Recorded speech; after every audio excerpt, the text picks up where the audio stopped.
وسلم صلى الله على محمد صلى الله عليه وسلم صلى الله على محمد صلى الله عليه وسلم صلى الله على محمد صلى الله عليه وسلم.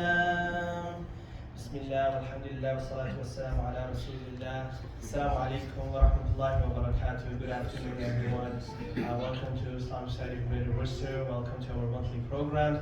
Inshallah, we will begin right now. Inshallah, I will request my dear brother Yusufi to please come up and introduce the Sheikh and the program, inshallah, and I will hand it over to the Sheikh. جزاكم الله خيرا. بسم الله الحمد لله والصلاة والسلام على رسول الله. جزاكم الله خيرا, Brother Abdullah and Sister Mania and Sister Nabila for hosting us, and the whole community for hosting us here today. It's just really my honor to introduce us all here in Massachusetts to Sheikh Riad Saloojee. You know, the best compliment I think we can ever give people is when they've positively influenced us. And what I can say with real certainty is, you know, obviously, by Allah's fadl, that the program that Sheikh Mukhtar, Mamarabi, may Allah bless him always, and Sheikh Riad Saloojee, his, I would say, premier student, have put on through the Sohba Seminary and through the Sohba Institute, through Al-Madina Sohba Institute, has personally impacted me, and his lectures have personally impacted me and changed my own behaviors and my own actions. And that is, I think, the best compliment one can give to anyone. Sheikh Riad is someone that actually has a deep history in politics and activism and secular law, but also, actually at the age of 33, pursued the course of the path of knowledge. And he went to South Africa, studied there, studied Islamic jurisprudence, and then later moved to Turkey and has also studied Tazkiyah. So he has just incredible knowledge. He's here with us throughout the weekend. And most importantly, he and a group of brothers and sisters in Turkey are launching the Sohba Seminary, which is a very accessible form of learning for even many of us here today in the United States. So without further ado, we'll hear from him, and on a very important topic that I know has already been advertised, inshallah. So check it out. Which one? This should be fine. Yes. This one should be fine. Do I need to move it further or no?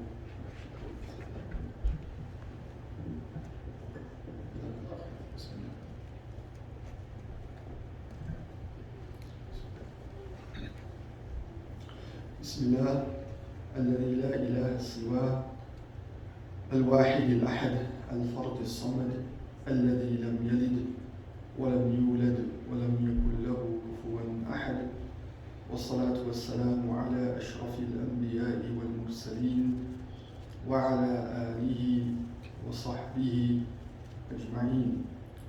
اللهم صل وسلم وبارك على سيدنا ومولانا محمد الفاتح لما أغلق والخاتم لما سبق ناصر الحق بالحق والهادي إلى صراطك المستقيم وعلى آله حق قدره ومقداره العظيم ولا حول ولا قوة إلا بالله العلي العظيم. السلام عليكم ورحمة الله وبركاته. وعليكم السلام. كيف حالكم؟ Alhamdulillah, what a wonderful way to begin. May Allah bless you. May Allah bless this masjid. May Allah fill it with the love of Rasulullah sallallahu alayhi wa sallam, internally and externally. We're going to be discussing, inshallah, the topic of you were created for this time. And the way we would, inshallah, discuss that would be really as follows. To begin, that I and you were created for this time. Allah subhanahu wa ta'ala could have made me, Allah could have made you for any age, but for a wisdom that He knows subhanahu wa ta'ala, He made me and He made you for this age and this time. And we begin with that because you know that these are not easy times. These are times of incredible challenge. Challenge to values, challenge to ethics, challenge to morals, challenges, I think, historically unprecedented to the very existence in the belief of the divine. And of course we could enlist so many of those very serious challenges that are facing the Muslim community, especially in the Western world, but in other parts of the world as well. But I think you know, I think we know what they are, and I think we know and can appreciate the depth of that challenge and even assault on basic constants in deen, and even, as you know, basic human constants. So, in that light, still Allah created you and me for this time. And this was initially a discussion for young people. But I think we'll take the liberty, inshallah, to assess ourselves as young. In the text that we'll be looking at, Rasulullah sallallahu alayhi wasallam, in speaking to Ibn Abbas radiyallahu ta'ala anhuma, he used the word ghulam, ya ghulam. So some of the ulama say that means everyone who at least is at 40 years old. But some of us, like myself, we're going to take extra liberty and extend it, because the text actually is very relevant both to young adults but also to not so young adults. So Allah made me for this time and the challenges of this time, and therefore Allah subhanahu wa ta'ala must have endowed in me the ability to rise to the challenges of this time. It must be. Allah subhanahu wa ta'ala is Ar-Rahim. Allah subhanahu wa ta'ala is Al-Hakim. Allah ta'ala is the most lovingly merciful to the believers. And Allah subhanahu wa ta'ala is the most wise in every one of His decisions. And His wisdom, subhanahu, means that nothing is done in futility. Everything has a benefit. That benefit may be clear, that benefit may be hidden, that benefit may be at different levels of life, whether it's material, whether it's intellectual, psychological, mental, spiritual, individual, at the family level, at the social level. Everything that He does, subhanahu, has a maslahah, has a benefit. So here I am, and I must have those skills, those potentials that will allow me not only to survive, but also to thrive. And that's an important message, I think, for all of us, living as we do in these very challenging times, that Allah Ta'ala has placed in me what I need to not only survive, but to thrive. And so Allah Subhanahu wa Ta'ala mentions in the Quran, لَقَدْ خَلَقَنَا الْإِنسَانَ فِي أَحْسَنِ تَقْوِيمٍ. Allah Ta'ala says emphatically, لَقَدْ خَلَقَنَا الْإِنسَانَ, certainly, with that particle of emphasis, and the lam of qasam, both of them, la qad, it's like an emphasis, both in terms of that article or particle qad, and then la is an oath, is a lam of oath.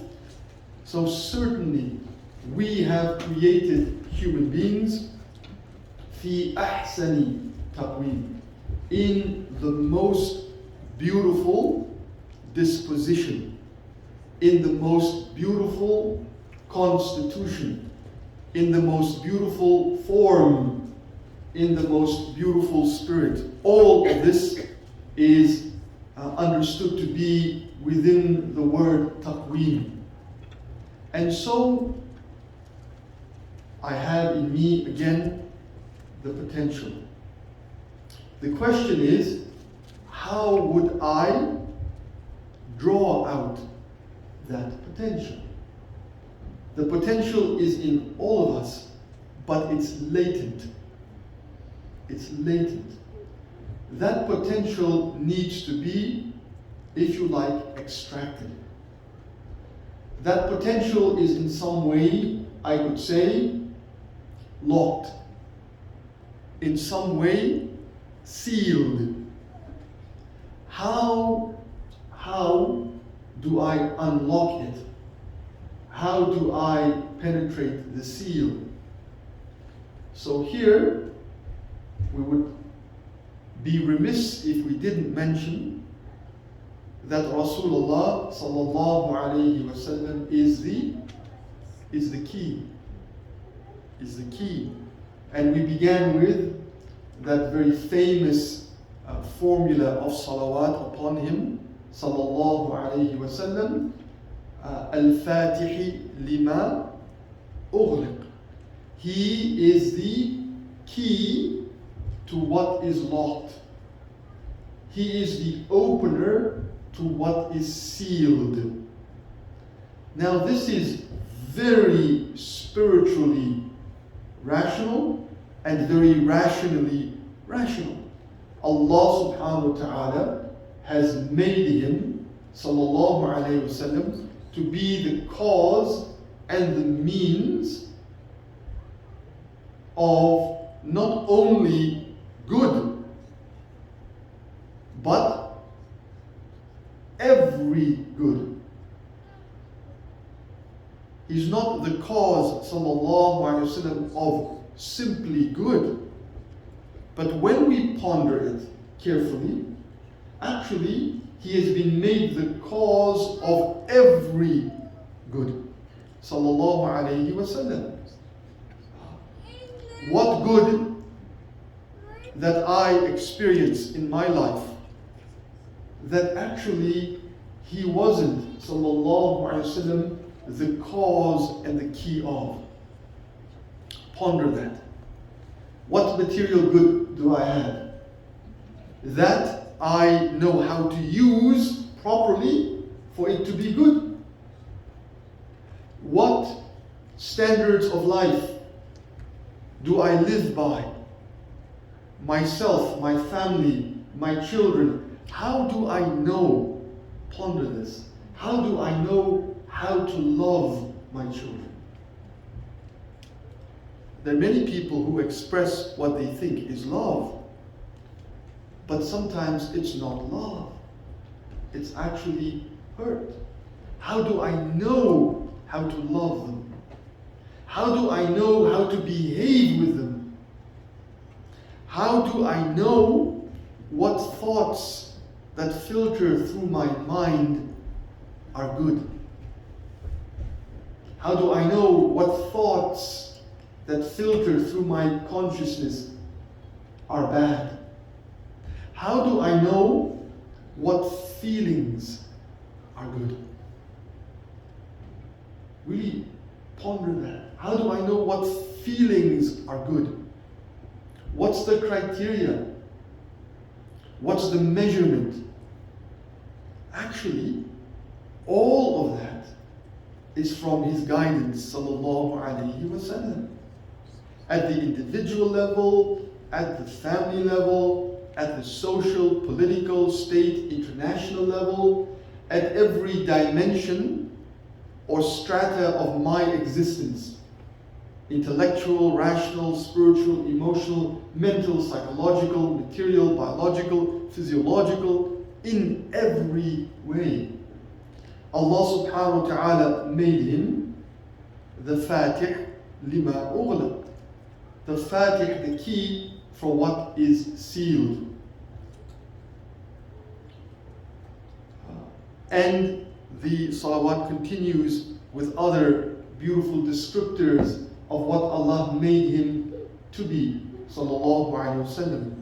But the point being this, that I will not, never, ever realize the potential embedded in me, sealed in me, locked in me, except with the key of Rasulullah sallallahu alayhi wasallam. And so, as they say, I think they say, there's nothing more tragic than talent wasted. There's nothing sadder. There's nothing that's a greater travesty to my humanity than unrealized potential. That I die without realizing what Allah has placed in me of specialness and distinction and talent and ability. And the only way to realize that is through the guidance of Rasulullah sallallahu alayhi wasallam, because he is the messenger, the emissary of the divine subhanahu wa ta'ala. So, that being said, there is a text in which he gives advice sallallahu alayhi wasallam to the young Ibn Abbas radiallahu ta'ala anhuma. And in this hadith, you could say, are 8 or 9 principles of unlocking the potential within me. Because the young Ibn Abbas was probably, at the occasion of this text, no more than 13, 12 or 13 or 14 at most years of age. He was very, very young. And so the greatest of teachers, sallallahu alaihi wasallam, saw in him potential, saw in him, latent specialness, some beautiful features. And so Rasulullah sallallahu alaihi wasallam gives him these words of advice, which generically were also given to all of us and to me through him, especially in the way that the advice is structured. It's both specific and general. It's both exclusive but also inclusive. So what did he say?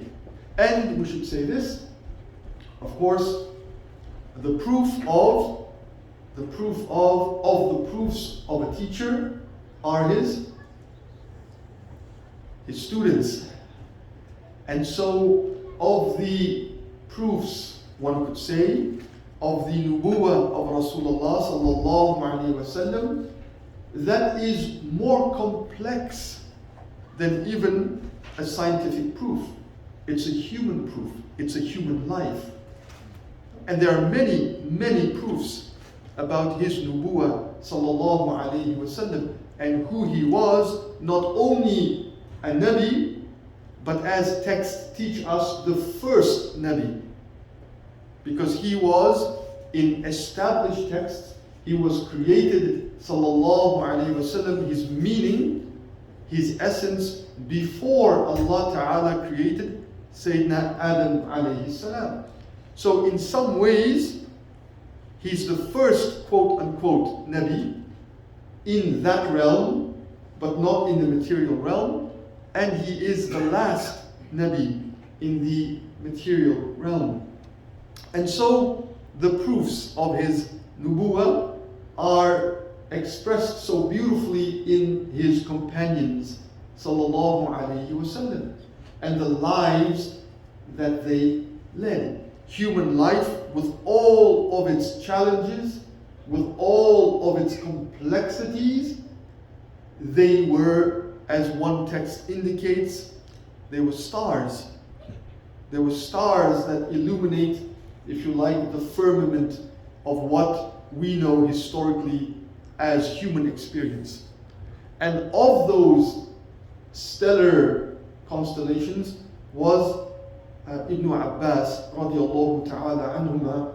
His life is an incredible life of goodness, of virtue, of brilliance, rational brilliance, of spiritual translucence and transparency, of incredible learning, of incredible struggle, and he became, as you know, of whom among the Sahaba was noted for his very special deep insight of, yes, we know the Quran, because he was called by him, sallallahu alaihi wasallam, as the interpreter of the Quran, but also actually in many other ways, whether it was in poetry or genealogy or history or law or hadith tradition, and you can name it. His home, they said, was a madrasa. And students would come in and he would say that those who want to know about poetry enter. And then they would come. And then when he was finished with them, he would say that those who wish to know about history enter. And then they would come. And he would say that those who wish to know about law, let them enter. And then they would come. And like that the entire day, teaching what is taught at Islamic seminaries, you know, multiple subjects over multiple years with different teachers specializing in this and that. And he had that encyclopedic knowledge, but also that very, very tender, very rare, precious heart. So he says, I was traveling behind Rasulullah sallallahu alayhi wasallam. Kuntu radifa Rasulillah sallallahu alayhi wasallam. I was traveling behind him. And the text says that he was behind him on the camel. And they were traveling together. What's interesting here? I was behind him. I was behind him. And that's how he lived, radiallahu ta'ala anhu. Behind him, following him, always. Never beside him, never, of course, in front of him, behind him. So that's how it starts, as though, you know, as though that's the summative secret of all of the advice. Shaykhuna Muhammad Amin, rahimahullah ta'ala, said before he passed away, the teacher of Shaykh Mukhtar, the great, as they said, the last, when he was living, the last living scholar of the Ottoman Khilafah. He said, before he passed away, he said, the sum of my life, the sum of all my learning, everything I've accumulated and know is one thing. Follow Rasulullah sallallahu alayhi wasallam. That's what he said. He said, my advice to you, and he was on his deathbed, literally, and his students around him, he said, the sum of my life is this advice: follow Rasulullah sallallahu alayhi wasallam, and in that lies all and every khair. And Sayyidina Ibn Abbas would tend to his needs, sallallahu alayhi wasallam, would bring him water for his wudu, would always be waiting for him to serve him. And then he said, when I was behind him, Rasulullah sallallahu alayhi wasallam said, قال لي يا غلام, O young man, O ya bunayya, O my little son. He said, ألا أعلمك كلمات ينفعك الله بهن. Shall I not tell you of some words that Allah will benefit you with? So, of course, we could probably stop and we could think, look how he teaches, sallallahu alayhi wa sallam. He asks this almost rhetorical question in this very subtle, gentle way. Shall I not teach you? Of course, he's Rasulullah. Of course, shall I not teach you of some words that Allah will benefit you with? Of what Allah caused him to know, of what Allah caused him to see with that experience of wahi, that intellect that he had, that maturity, that insight that no other creation had. And he says these words. So, فَقُلْتُ بَلَى, of course, right?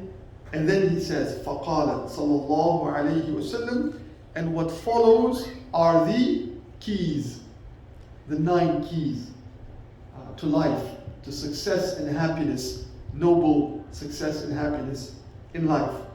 So he begins. He says, احفظ الله يحفظك. He says, sallallahu alayhi wasallam, he says literally, preserve Allah, guard Allah, and Allah will guard you. Guard Allah. Well, how can anyone guard Allah? Allah is Al-Hafiz. Allah guides me. Allah guards me. Allah preserves me. I cannot preserve Allah. Ihfadillah. How do I preserve, guard, defend Allah subhanahu wa ta'ala? He is Al-Hafiz, the infinite preserver, the infinite guardian, subhanahu. So that cannot mean literally what it means. And if you preserve Allah, the consequence is He will preserve you. And by Allah, every aspect of the young man's life was about Allah preserving him in every aspect of his being and existence. So what does it mean now? Now we have to stop. What does it mean to preserve Allah? And remember, the ulama tell us. I remember my teachers explaining to me, what did that mean? But remember, Ibn Abbas, he got it. He got it. He didn't have an alim of the Sahaba explain to him, what does this mean? This is not literally, can't be. What are the dimensions of preserving Allah Azza wa Jalla? So now, with the barakah of Ibn Abbas and the lineage of scholarship from him and others, now we know what it means. Ihfadillah first means preserve Allah's commandments. That's where it begins. It can't begin in any spiritual, esoteric way apart from beginning with Allah's commandments. So, whatever Allah Ta'ala has commanded me to do, I do. I preserve his awamir. I preserve his obligations. I do the fara'id. I do the wajibat. And if I don't do that, and if I don't preserve his prohibitions by staying away from them, I have not done the first of the advice. The first key, and I think these keys are, I don't know if you could call it cumulative keys. I think it starts, and then the keys, you could think of, a safe, your heart being a safe with, you could say, maybe 9 safes inside it. And the first one, and then there's another one, and so it becomes deeper and deeper until, bi'idhnillah, the fullest potential of you is unlocked. So, begins like that. Preserve his commandments, subhanahu. Stay away from his prohibitions. Another way to look at that would be preserve the gates to your heart. What are the gates to my heart? My eyes, my ears, my tongue, my hands, my feet, my stomach, my sexual organs. These are the gates to my heart. What happens in my heart is the result of what I allow through these gates. So don't allow anything through these gates that Allah doesn't love. With my eyes, with my tongue, with my ears, with my hands, what I do, what I write, what I type, who I text, with my feet, where I go to, and with my stomach and sexual organs. That's another way to say preserve the commandments of Allah subhanahu wa ta'ala. And there is a third way, because you could say the first way is mostly external, but there is an internal way to also preserve Allah subhanahu wa ta'ala's commandments, which is simply to guard my heart, to guard my mind, to preserve what Allah loves inside of me, in addition to not to externalize that which doesn't preserve his commandments and prohibitions. So, to preserve his majesty, his reverence in my mind, my thoughts. What do I think about? What do I entertain? What do I indulge of ideas, of feelings in my qalb, of drives, of wants, of choices, of energies? That's another level of preserving Allah Ta'ala. Preserve him at the level of my limbs, and preserve him at the level of my qalb, of my heart and of my mind. And if I do that, yahfadh, he, subhanahu, with his infinite ability to preserve, to guard, to protect, will guard, protect, preserve me. Yahfadh.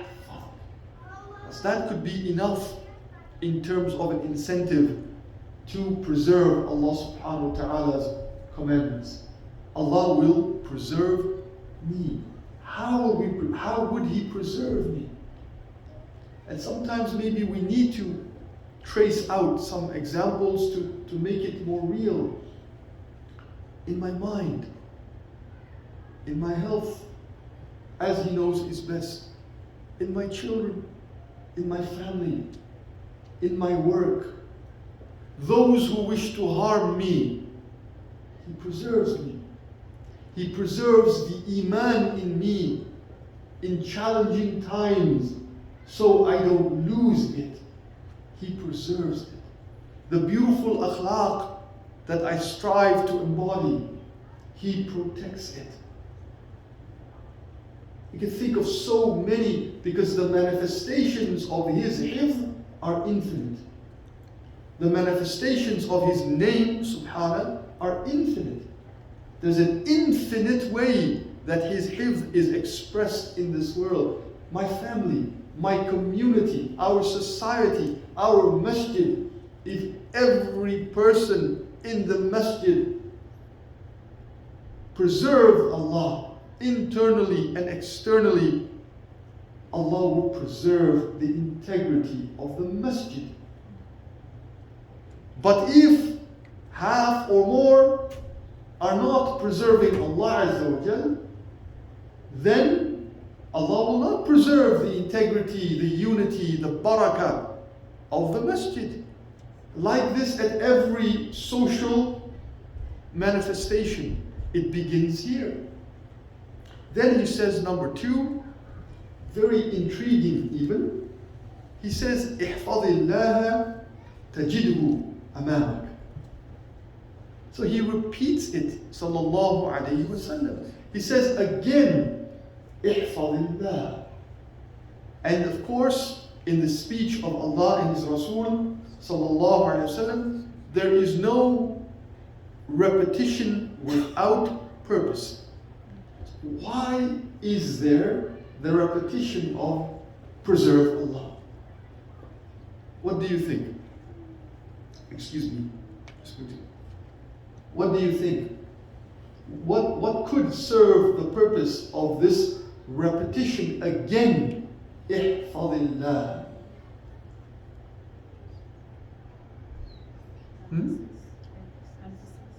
Emphasis.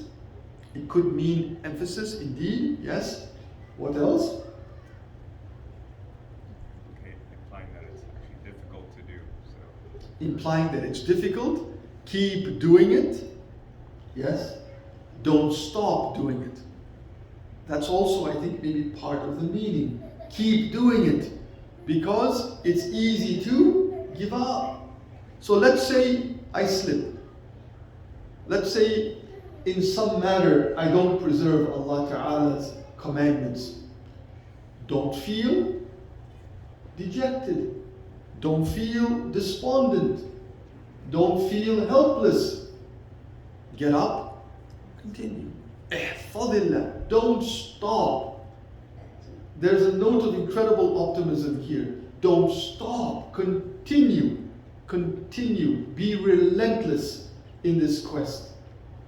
May Allah not let anything impede us from Him,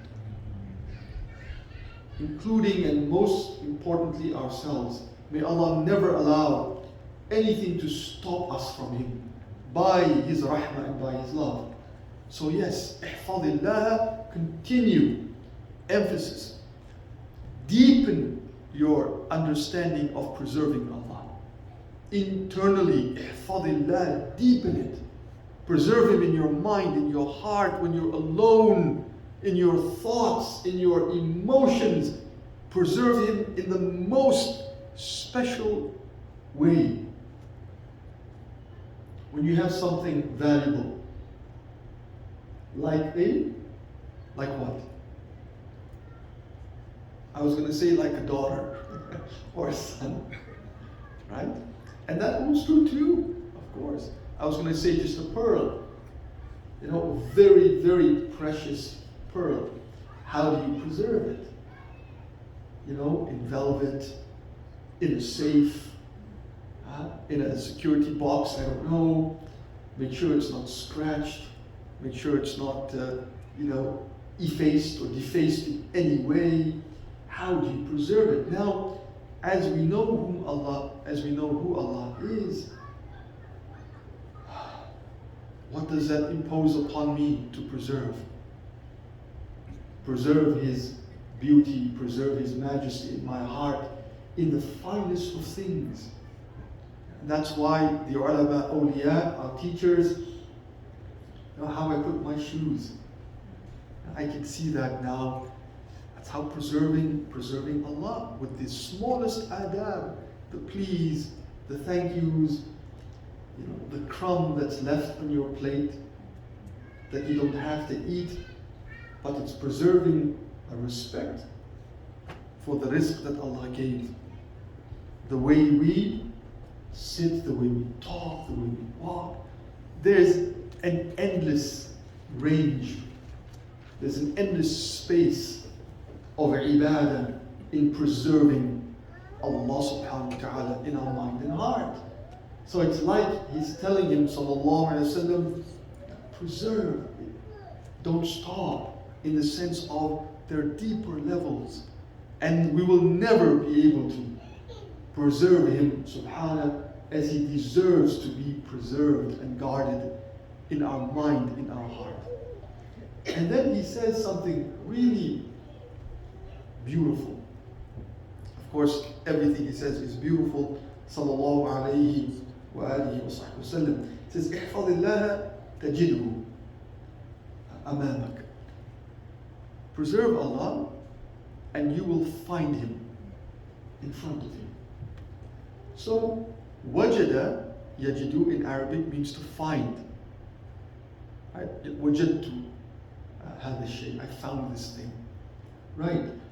What's wedged in language? What does wedged mean in Arabic? Do you know? Face. No, wedged with a dal, bidal. So actually, wujud is being. Wujud is being. Wedged. What's wedged? Say that. I thought it was longing. It's longing, yeah. And more. Wedged. What's wedged? Ecstasy. Wedged. You know, هذا الشخص في حالة الوجد. He's in ecstasy. Joy, ecstasy. That's wedged. Wedged is like, imagine you're looking for something so precious, you can't find it. Now, what happens when you find it? That feeling, that's wedged. When you find something lost, when you find something you really want, you're searching for something, Allahu Akbar, in this context. You're searching for something, and then you find it. So you found it, which is the verb, wajada, but wajd, the wajd that comes with finding something, the wajd that comes with wajada. So he says, sallallahu alaihi wasallam, keep the path, keep the path. And what will happen is suddenly, tajidhu, like you will feel him, like you will experience him, subhanallah, tajidhu. And where? Like he was in front of you, subhanallah. Now imagine finding, quote unquote, infinite beauty. You know, we go to a scene in nature, right?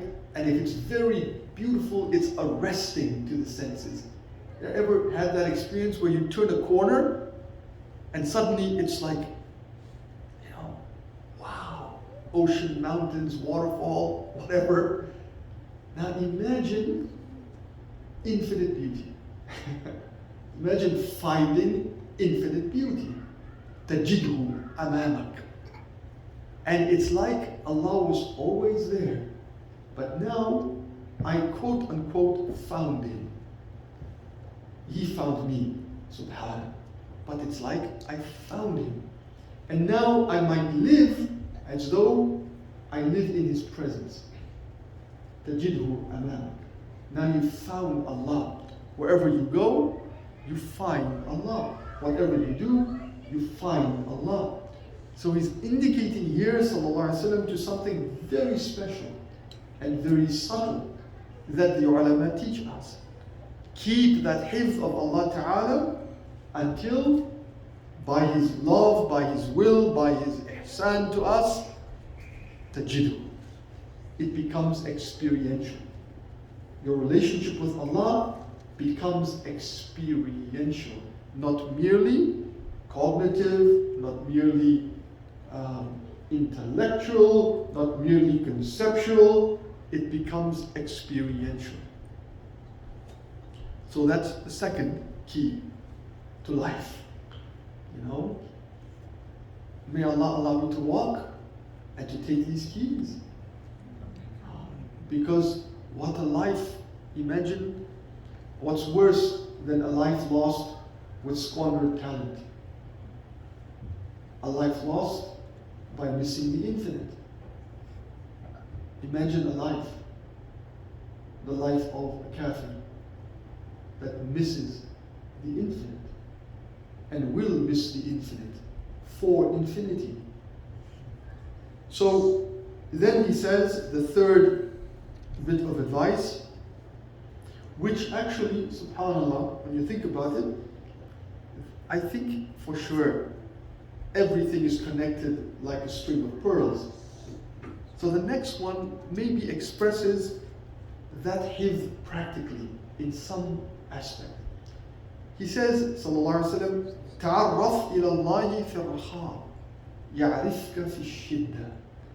He said, introduce yourself, get to know Allah in times of ease. He will know you in times of difficulty. And that's part of Allah's hifz. Meaning, I don't forget Him when it's easy. And that's the easiest time to forget Allah Ta'ala. Usually, I don't forget Allah when times are tough. That's when we remember Allah the most. Probably our most sincere, true connections with Allah are when it is really tough and something happens.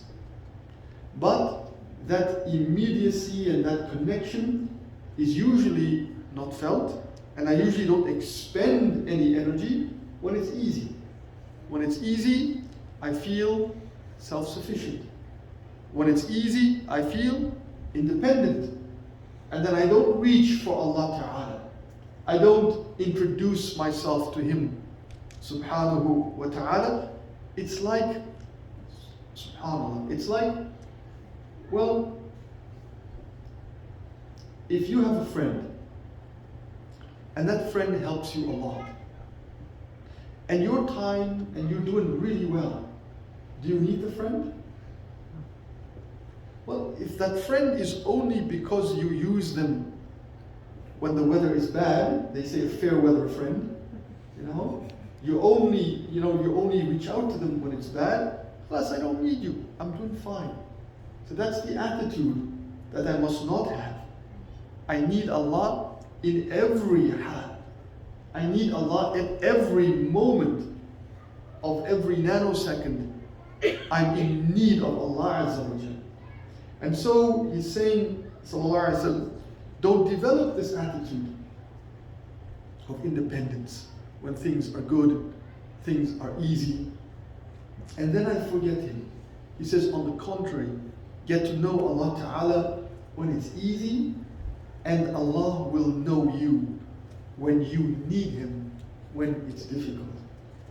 And practically speaking, alhamdulillah, when we have plenty, wherever we are in the world, our circumstance economically, socioeconomically, our job, our pay, our salary, our life is very comfortable, we have to be very, very vigilant that that comfort doesn't become a veil between me and Allah Azza wa Jal, and that's usually the most imperceptible veil when things are easy. That's why the ulama have a debate, who is more beloved? The rich, grateful one, or the patient, poor one? Al-Ghani al-Shakir, or Al-Faqir al-Sabir? And they have different opinions, and one opinion is actually the rich, grateful one is better, because that's harder. It's harder to be grateful when we're doing well. It's easier, say some, to be patient when we're poor. So, the third advice now, the third key. The fourth one إِذَا سَأَلْتَ فَاسْأَلِ اللَّهِ. Now, if you ask Allah. Or when you ask Allah. The point here is this. In life, we're always asking others. Right? For our needs. The doctor, the mechanic, the builder, the contractor, right? The supervisor, the teacher. We're always asking others. And asking by itself is not haram. When I ask the doctor, please help me, I don't mean it in any shirky way. That's simple silliness to say that. It's simply silliness to say that. I mean, if I believe the doctor has the power to help me, that's a huge problem. But in our language, please help me, please assist me, please cure me, we might even say, please cure me, please give me that which cures me. Right? What we do, the point is, I do a lot of asking other than Allah. Relatively speaking, how much do I ask Allah? And in Allah Ta'ala's hands, subhanahu, are all of the treasures of the heavens and the earth. If I need anything, He is the source of everything. Those that I ask, they're only instruments of His giving. I'm actually only asking the quote-unquote intermediaries that He has made as a cause for what I receive. I'm asking the substandard. I'm asking suboptimal. I'm asking actually that which has, in reality, no effective power. And I'm not asking the source of all of that. And so, He is, sallallahu alaihi wasallam, reminding me, reminding us, to expend effort. Fas'al, it's a command. Make the effort. Do the work to ask Allah subhanahu wa ta'ala. And make that something natural in your life. If dua is not natural in my life, if dua is not a habit of my day, some of our teachers would say that's an indicator that I am arrogant. That's an indicator that I am full of self-conceit. Because I am relying on the means and not Allah Azza wa Jalla. I'm depending on the means and I'm too proud in a negative sense to ask. I'm too arrogant to ask. So the lack of dua in my life actually is a strong indicator of the existence of arrogance in my heart. Because if I knew who controls, who gives, who provides, who cures, who protects, who grants, who opens, if I knew that, I would ask the source naturally. And it's only because of perhaps a veil of conceit that I don't do that. So whatever I want, the fastest, most intelligent way to procure that is to ask the one who has the power to give. You see, it's very rational, but yet my nafs, subhanAllah, my nafs thinks itself too grand to ask. And that's often, I think, the reason why we don't ask. There's something terrible lurking inside of arrogance and conceit. Otherwise, we would be asking all the time. And if you notice the adhkar of Rasulullah sallallahu alaihi wasallam, he's always in dua. Those adhkar of the day and night, that means he's always in dua. Entering the masjid, leaving the masjid, sitting down, right? Eating, walking, going to the masjid, there's a dua. Not only entering it, going to the masjid, there's a dua. When he's going uphill, there's a dua. When he's going downhill, there's a dua or a dhikr. Constantly in communion with Allah subhanahu wa ta'ala. That's number 4. Number 5. وَإِذَا اسْتَعَنْتَ فَاسْتَعِنْ بِاللَّهِ. When you seek help, and we do seek help from others, we seek help from ourselves. When we trust ourselves to do something, and when we believe we have the power to do something, who are we seeking help from? Ourselves. When I don't reach out to Allah and recognize His Tawheed, I'm relying on myself, or I'm relying on a human being, or I'm relying on the means to do it. I'm relying on the means. That's where I'm placing my request, if you like, for assistance. And so he says, sallallahu alaihi wasallam, it's with Allah, rely on Allah. So, if I'm feeling weak, I rely on Al-Qawi. Is it any more complicated than that? If I'm feeling constricted, I call out to Al-Basit. If I'm feeling confused, I call out to Al-Hadi. If I don't have enough spiritual rizq, I call out to Ar-Razaq. If there's a problem that I can't solve,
the pen, with regard to what happens, the pen is dry.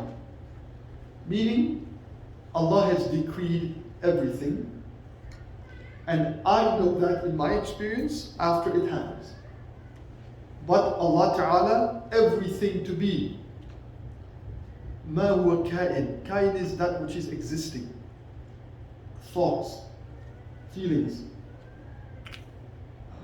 things, actions, events, accidents, trials. Everything has already been decreed by Allah Azza wa Jalla. It's done. قَدْ جَفَّ الْقَلَمُ. The pen is dry. There's no ink there. That's the metaphor. There's no ink to write. Everything has been written. Now, of course, I don't know that. I don't know what has been written, and I have to act. But as I act, and after I act, my heart knows this. While I work, while I struggle, while I do while I strive, while I do that, and I must, my heart knows that. Nothing ما شاء الله كان وما لم يشأ لم يكن. Whatever He wants will be, despite what I want. No matter what I want, if He doesn't want it, subhanahu, it will not be. And what He does not, what He wants to happen, it will happen, whether I like it, whether I don't. So my heart knows that. While I work, my heart is in that state of knowing the reality of qada and qadar. And then he says, sallallahu alaihi wasallam, فَلَوْ أَنَّ الْخَلْقَ, if all creation, كُلَّهُمْ جَمِيعًا, all of them. So كُلَّهُمْ جَمِيعًا, he's emphasizing, sallallahu alaihi wasallam, every creation, human and jinn, aradu, they wanted to, أَن يَنْفَعُوكَ, to benefit you, بِشَيْءٍ, with anything. لَمْ يَقْسِمْهُ اللَّهُ لَكَ, Allah didn't decide it for you. It has not been decreed. لَمْ يَقْدِرُوا عَلَيْهِ. If all of jinn, all of humans, with all of their power, with all of their resources, want, imagine this, to give Riyad a pen, and Allah did not decide that to be, all of them would be incapacitated to give me a pen. And وَإِنْ أَرَادُوا, and if they wanted, excuse me,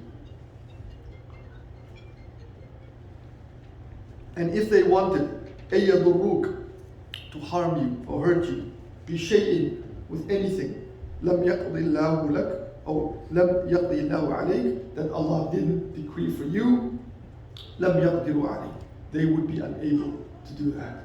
So I'm living, so this is what we hope, with my heart as though creation is dead. They have no power, positive or negative. No power to hurt, no power to help, no power to benefit, no power to harm. I am, what do you think? What word am I looking for? I am completely free. I'm completely free. Free. I'm free from creation.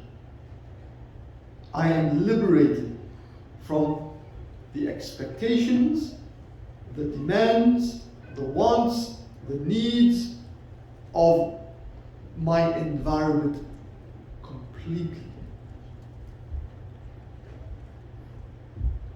You know, many of us might think we're free at the level of politics and in other ways, and we're fighting for freedom, and freedom very generally, economic, political, and so forth. But actually, we're not free. We're still chained to creation. The only way to be free is to be free from the khalq in Allah. That's the only way to be a free man and a free woman.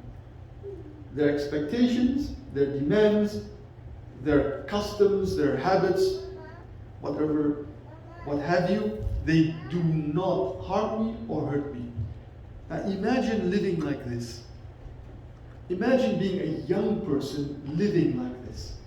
In addition to the other keys that Allah gave us through Rasulullah ﷺ, to live like that, to live free in this way. And it's very difficult, but to know that reality, to truly know that reality, how free would I be? How happy would I be? How content would I be? And then he says, number 7? 6? Number 8. 8? The ulama, as they would say in my old madrasa, يختلف العلماء. The ulama are different. So, احفظ الله يحفظك, number 1. Number 2, احفظ الله تجده تجاهك أو أمامك. تعرف إلى الله في الرخاء. 3. إذا سألت فاسأل الله. And إذا استعنت فاستعن بالله. I counted that as a separate one. 5. فَقَدْ جَفَ الْقَلَمُ. This last one, that's 6. So now we're on number 7. وَعْمَلْ لِلَّهِ بِالشُّكْرِ وَالْيَقِينِ. This comes in this narration. I don't know if it comes in others. Work. Just that wa'mal, work, that means work. Work. Do. Struggle. You know, the journey to Allah Ta'ala is about work. The journey to Allah Ta'ala is not about wishful thinking. Spirituality is about work. It's about obedience to Allah Subhanahu wa Ta'ala. It's about striving, struggling. It's about battling the self, battling the nafs. So, wa'mal, work. And then he says, lillah. But work for Allah. Wa'mal lillah. Make what I do, of whatever work it is. Of course, the sacred acts, the ibadat, for Allah. But everything I do, wa'mal lillah, for Allah. And, you know, sometimes what we think and disconnect from Allah is burdensome until we make it for Allah. My wife has been homeschooling our children from the beginning. I have, alhamdulillah, 5 daughters, and she homeschooled all of them.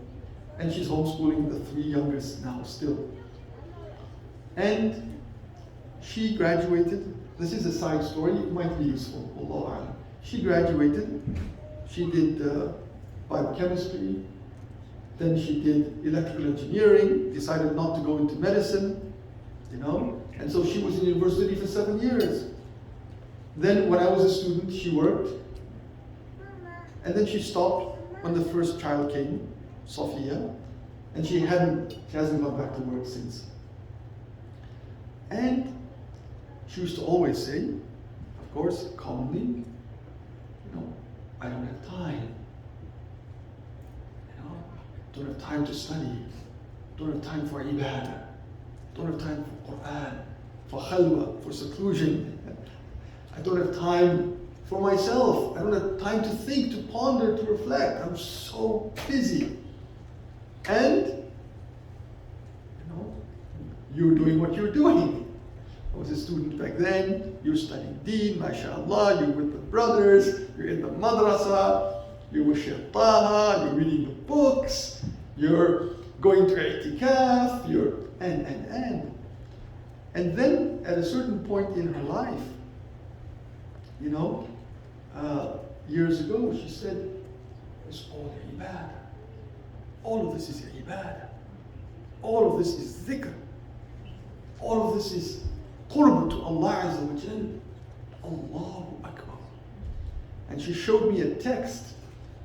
It's basically Rasulullah sallallahu alaihi wasallam says that for the horse that is for jihad fi sabilillah, you know, the weight of the dung is reward. The price of the feed is reward. All of that is reward. All of that is reward. And then she would say, you know, and what these children do of dhikr, of dua, of ibadah.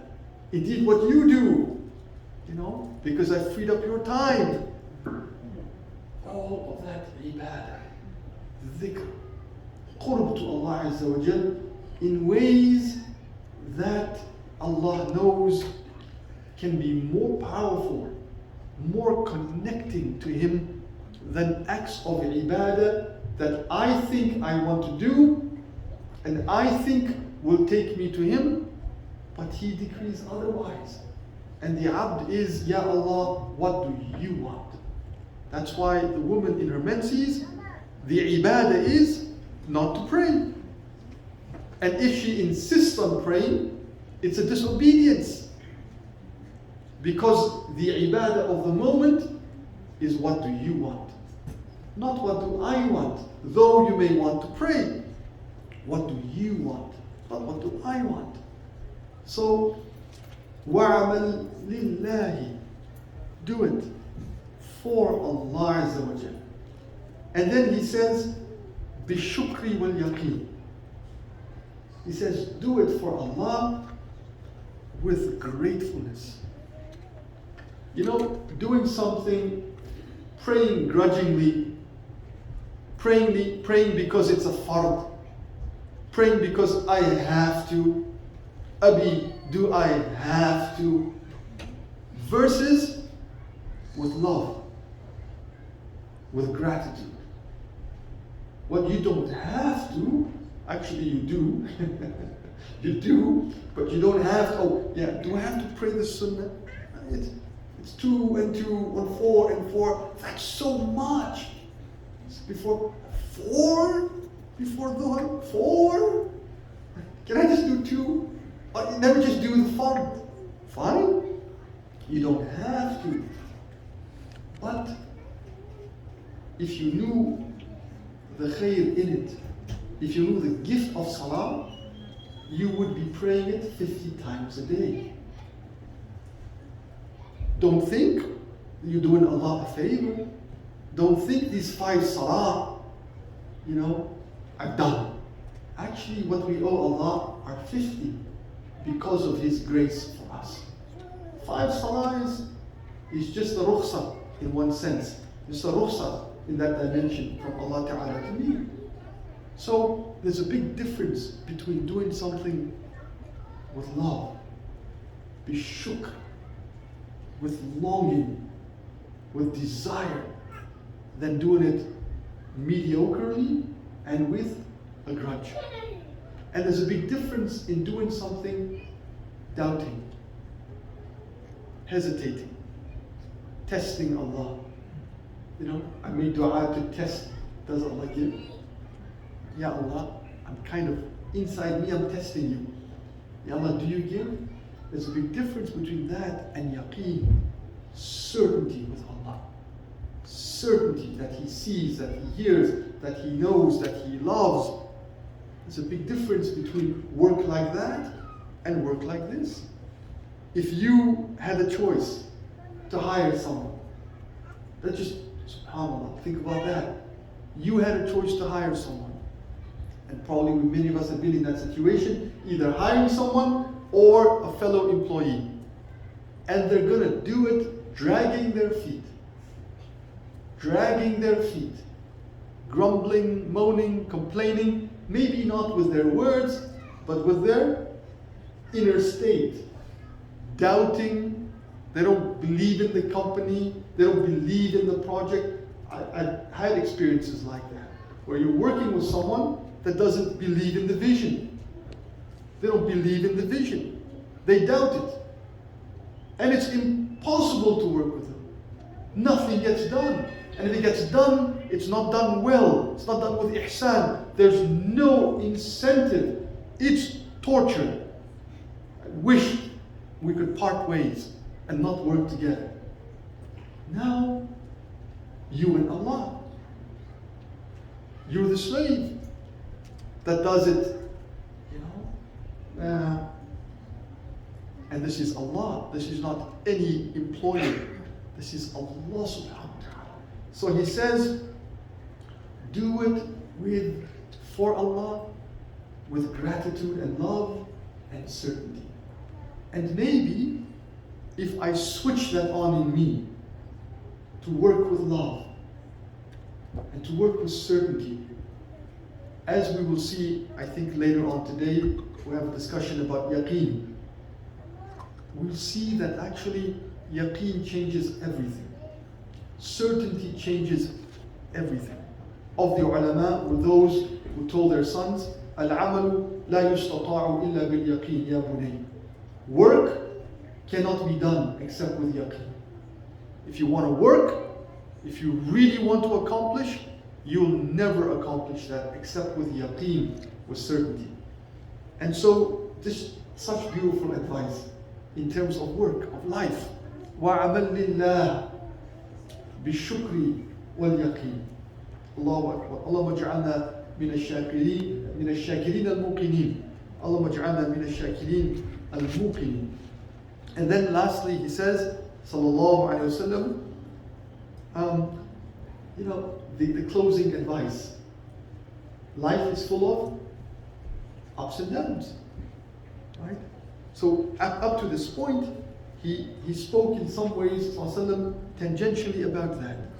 And now he speaks about the challenges in life. You're a young man, Ibn Abbas, the challenges to come. You're going to face, and he faced many challenges. And I will, and you will face many challenges.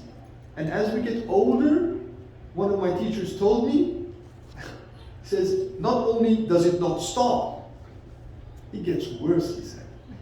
And he said that, hopefully trying to inspire us. He said, not only does it not stop, it gets more difficult. Don't think you're going to retire from ibtila when you get older. It doesn't happen. The challenges, even in the family when you get older, the challenges, I have a daughter now who's married, and really, I'm still full-time dad in many ways. In some ways I'm not, but in some ways more.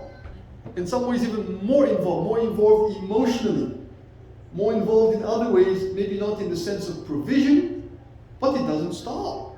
So after the first one, I realized, well, when the four of them, inshallah, Allah finds them good spouses, it's not going to stop. And my wife and I had this idea of like grandfatherhood and grandmotherhood, Now we realized, I told her, you'll be taking care of them just like they're your children, probably even homeschooling them. Right? So he says, sallallahu alaihi wasallam, wa'alam, know, أن في الصبر على ما تكره خيرا كثيرا. He says, know that patience in what you dislike, in it is incredible good. Know that being patient in what is difficult, the challenges, in that lies incredible good. خيرا كثيرا, he said that, sallallahu alayhi wasallam. Every challenge in which I have to have patience is abundant good hidden in it that will surface and I will know it later. And almost every challenge I think that anyone had of a Muslim, a mu'min, when you look back at your life, you'll see what a wonderful challenge.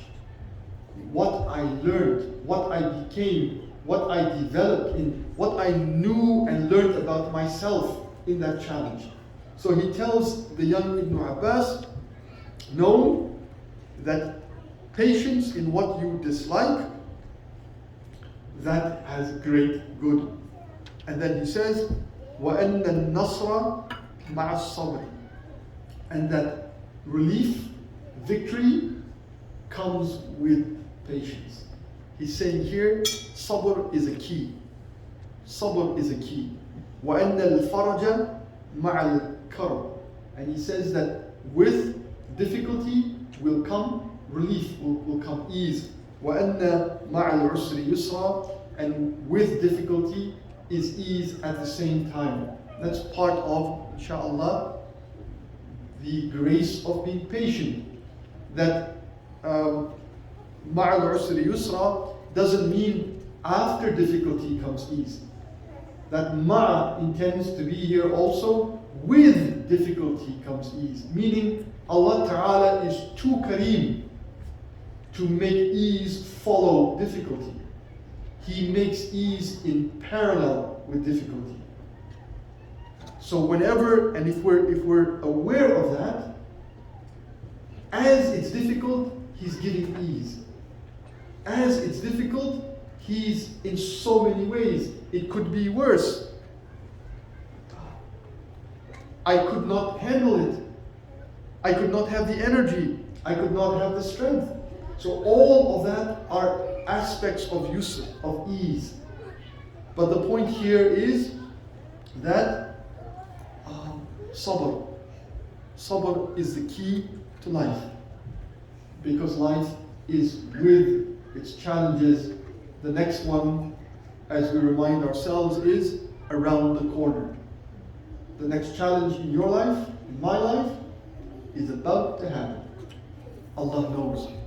No life is free from challenge, so life demands sabr. If I don't make myself sabr, I will not be able to live. One of my teachers used to say, Riad, life is for the brave. Life is for the brave because it has to be difficult. That's part of how Allah intended it to be. And the only way to live life beautifully, and if you like, to be able to gather and harvest the good in the challenges of life is sabr. Is sabr.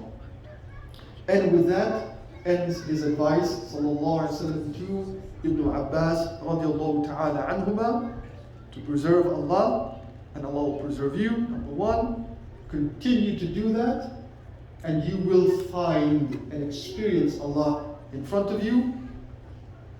Introduce yourself, be aware of Allah in good times, and He will, subhanahu, He will know you in bad times. If you ask, when you ask from Allah. A lot of consistent dua. Seek help. When we do that, seek help in Him and from Him. Number 6, to know what's decreed has been done. And effectively, all that's operating upon me is Allah's will. When someone dies, did the heart attack kill him? No. His time came. And the heart attack is the means, the external means. When someone dies of a heart attack, not the heart attack that kills him. The ajal came. The appointed time came. That's what took him. We say heart attack because it's an external cause, yes. But what really caused it is his time ran out as decreed by Allah. So to live with the awareness of Tawheed, that Allah is the effective cause and doer in everything and in everything and in anything. And then to work for Allah with specialness, with love, with gratitude, which is the highest form of ibadah. The highest form of ibadah is to work out of love, mahabbah.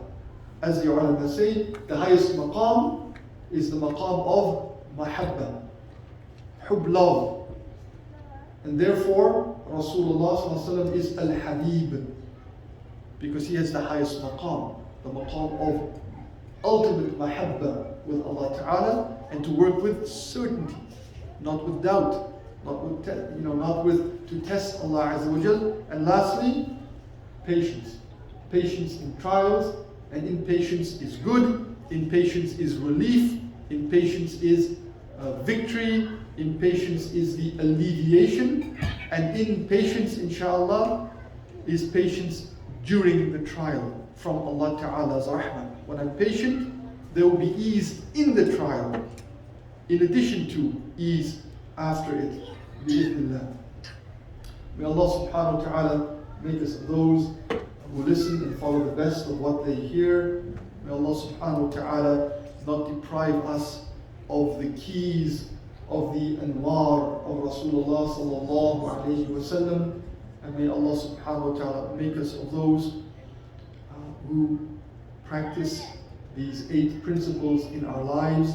May Allah remind me, may Allah remind us when we forget, and may Allah subhanahu wa ta'ala not leave me to me in seeking Him, but to only leave me to Him subhanahu wa ta'ala. Jazakumullahu khairan. Yes, I forgot. If you permit, I'd like to do just a brief presentation about the Sahba Seminary for a few minutes, and then if perhaps there are questions or your reflections as well. Jazakumullahu khairan.